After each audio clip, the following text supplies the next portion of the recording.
दर्शक बंधु एप्रिल पहलू रेकर्ड भांगिला सुना गरीबों सात सपन मध्यवित्तर बढ़िला टेंशन आज सुना सर्वोच्च स्तर को छुई। Indian bullion and jewellers association अनुजाई 24 कैरेट सुनार 10 ग्राम मूल्य 1951 टंका वृद्धि पाई सर्वकालीन सर्वाधिक 91,115 टंकार पहुंची।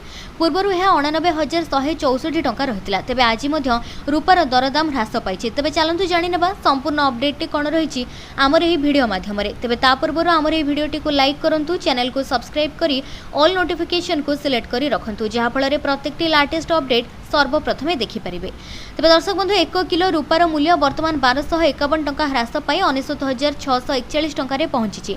पूर्व रूपार मूल्य प्रति किलोग्राम 1,0892 टंका रही। चलित वर्ष एपर्यंत सुना 14,953 टंका महंगा है।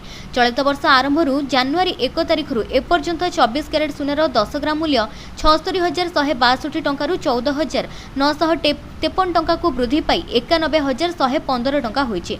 सेभଳି रूपार मूल्य रे मध्य जबरदस्त वृद्धि देखा मिली।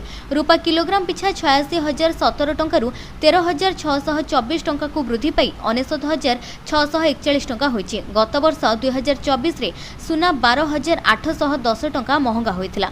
तेबे काहेकि बढ़ुछि सुनार दरदाम? ट्रंप अमेरिका राष्ट्रपति हेबा परे भू राजनैतिक उत्तेजना वृद्धि पाइछि।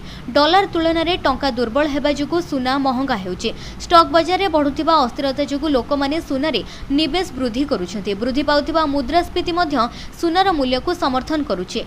तेबे सर्वदा ब्यूरो ऑफ इंडियन स्टैंडर्ड्स द्वारा प्रमाणित हॉलमार्क होइथिबा सुना ही किणंतु। सुनारे एक 6 अंक विशिष्ट हॉलमार्क रो कोड रहिछि। एहाको हॉलमार्क यूनिक आइडेंटिफिकेशन नंबर अर्थात HUID कहा जाय। एही नंबर अल्फा न्यूमेरिक अर्थात एभली AZ4524 किछि लेखा होइथाय। एही हॉलमार्किंग माध्यम रे आपण किनिथिबा सुना केते कैरेट ताहा मध्य जानिबा संभव होइथाय। तेणु सर्वदा हॉलमार्क एवं अल्फा न्यूमेरिक नंबर थिबा सुना ही किणंतु।